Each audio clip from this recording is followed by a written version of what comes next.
new DJM-900 Nexus is our replacement for the popular DJM-800 club mixer and adds the Pro DJ Link connectivity, updated quantized effects, and superior connectivity with software. The 800's probably been around for about 5 years now, and it's been sort of the industry standard mixer as far as I'm concerned. I think it's lasted really well, like you know, the effects and the sort of layout and everything. It's all yeah, pretty ergonomic and easy to understand. A lot of people can get on and use it straight away, even if they've never used it before. The Nexus name is our commitment to making the perfect system for every type of DJ.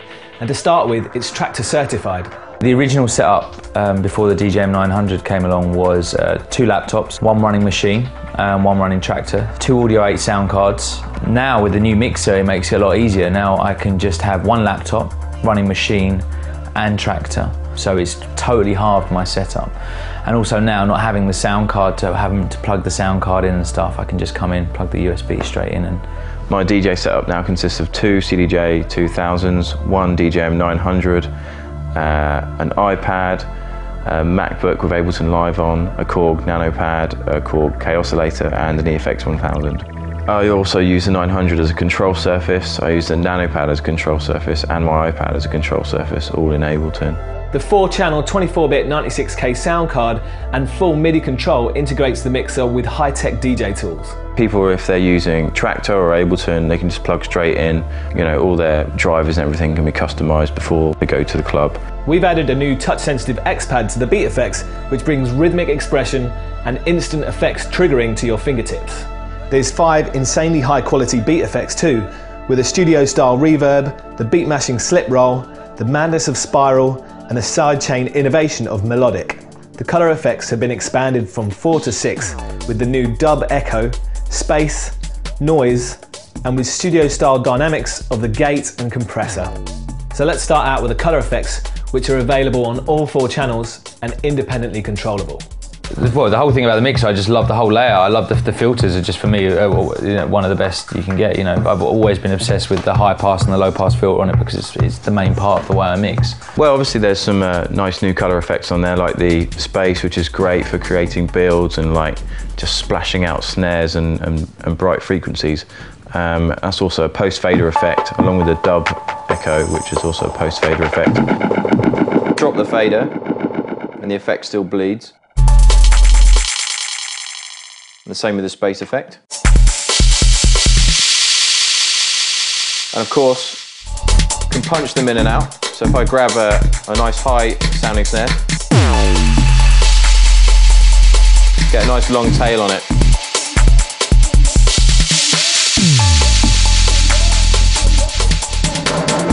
Low pass and high pass. The color effects are, you know, push the button, turn the dial, something happens straight away. Whereas the beat effects are more rhythmical, you've got more parameters to play with. But it's using them both together really that's, you know, that's the key in that mixer. The new firmware 4.0 for the CDJ-2000 and CDJ-900 sends record box beat grid information to the DJM-900 beat effects, making it an essential update. The DJM-900 sends on-air status back to the CDJs, so when you push up the fader, the CDJ-2000 platter assigned to that channel turns from white to red, so you know that it's live on air. Yeah, it's really easy to update the CDJs. I do it in clubs all the time. You know, even with the person before you is playing, it takes literally 2 minutes and 15 seconds. So you can update the player while their last track is playing and be ready to go. Once you've updated to that firmware, everything will work perfectly in sync with the 900, so all your quantized stuff will work. You just plug a LAN hub into the back of the mixer and plug your CDJs into that with some LAN cables. I've got this on wide pitch.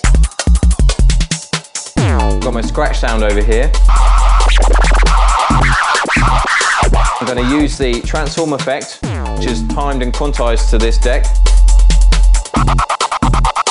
Now watch what happens if I move the pitch. The effect stays in time.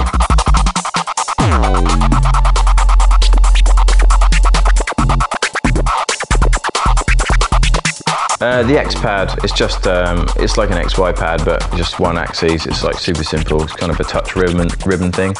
On the 800, you'd get your beat bar buttons, set it to the right measure, on whatever particular effect. So you're doing the roll, you'd set it to an eighth, or you know, if you wanted to repeat one bar, you'd set it to that. But with the touch ribbon, you just, you know, you literally just touch it in a corresponding place, and straight away it's engaged. You don't need to actually engage the effect with a yellow button. As soon as you touch the strip, the effect's engaged. So the roll, as on the previous mixer, works in the same way, except now you can control it with the X pad.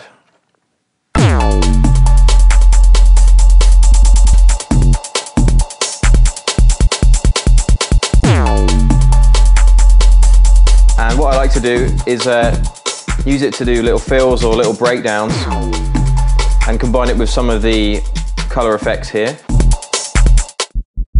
like that one.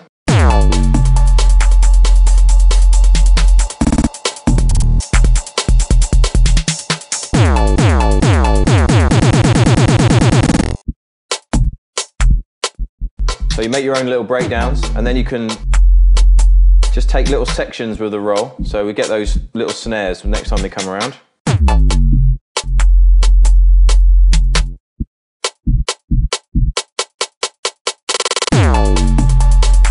So you make your own little breakdowns, and with this gate compression, it's really good fun. Taken from the DJM-900, the slip roll is a great effect for beat mashing a track without repeating the same sample. So the slip roll constantly resamples every time you make an adjustment to the timing.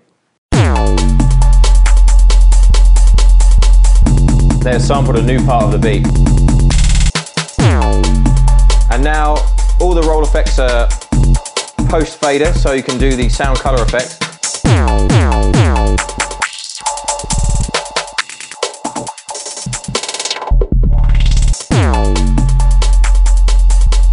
And I like to walk my fingers across it. 1, 2, 3, 4. Just to make these little fills on the drops. 1, 2, 3, 4. Just like the DJM-900, the 900's roll effect can be used to perform with loops, but now with the stability of beat grid quantizing. Now that we're using the roll and it's quantized, I can time some scratching to this deck and loop it in time. So 2 bars.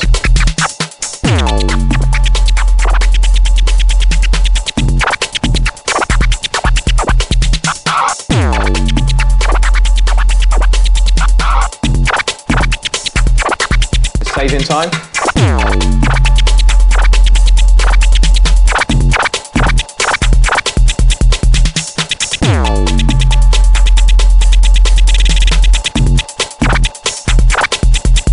And of course, it's all post faders as well.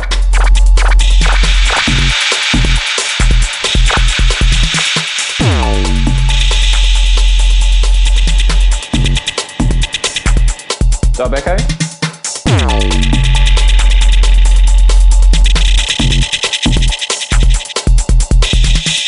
The reverb's totally different. I mean, the whole sound of it's completely different, and also because you've got the X pad now, you can control the frequency of the reverb, and then with the beat bar buttons you control the size of the reverb, so you control the room size, or you know, sort of, or how big the reverb sounds.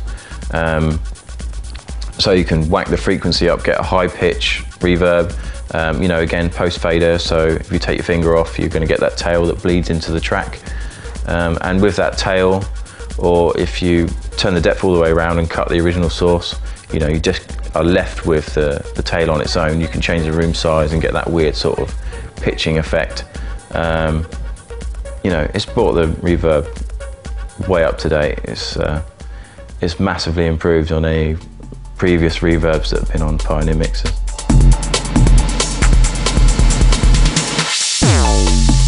So we've got a nice high-pitched tail there. And if I just show you, control the room size with the beat bar buttons or with the timing knob there. So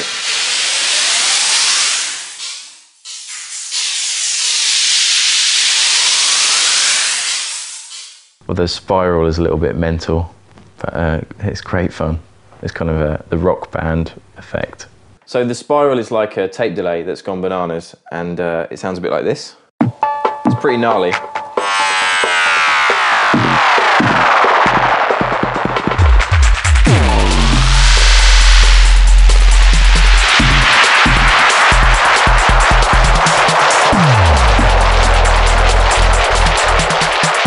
can chop it in and out with a level depth,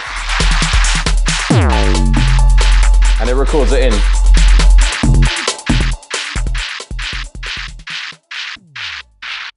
The melodic effect is a sampler which responds to the peaks of the underlying music.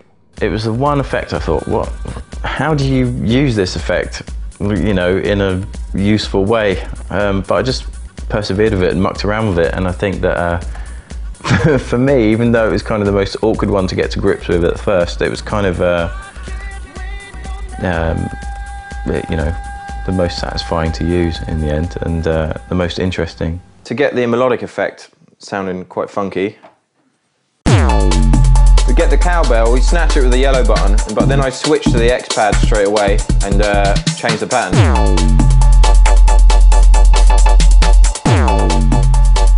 And what I can do now, make it melodic by changing the pitch with the beat bar buttons or the timing knob.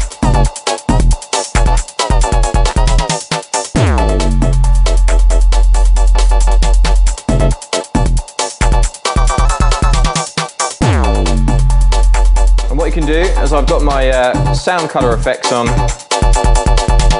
this channel and this channel, and if I change the channel, just bleed the effect into the other channel. So it just picks up a little tail of the effect.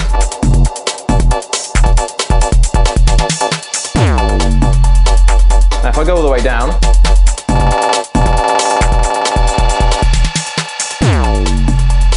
keep my finger on there, I can actually turn this off.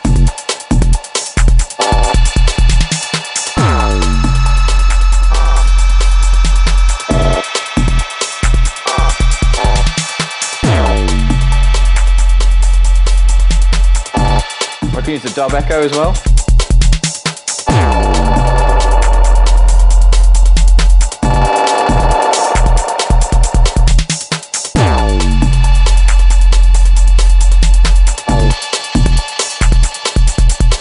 Channel select back onto this channel, should remember the pattern.